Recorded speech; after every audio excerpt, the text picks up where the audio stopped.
আসসালামু আলাইকুম সবাইকে ওয়েলকাম। আজকে আমরা জড়তা সম্পর্কে জানবো। জড়তা কাকে বলে এটার সংজ্ঞা আমরা জেনে নেব, আর এটা কত প্রকার সেটা আমরা জানার চেষ্টা করব। চলুন শুরু করি। জড়তা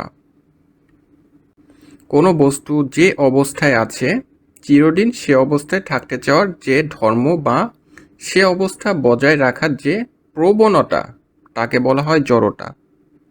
সংজ্ঞা এভাবে বলা যায় যে বল প্রয়োগ না করা পর্যন্ত স্থির বস্তু যে স্থির থাকতে চায় কিংবা গতিশীল বস্তু যে গতিশীল থাকতে চায়, বস্তুর এই বৈশিষ্ট্যটাই হচ্ছে জড়তা। যেমন হঠাৎ গাড়ি চলতে শুরু করলে আমরা যেভাবে পিছনের দিকে একটা ঝাঁকুনি খাই, সেটা হচ্ছে জড়তার উদাহরণ।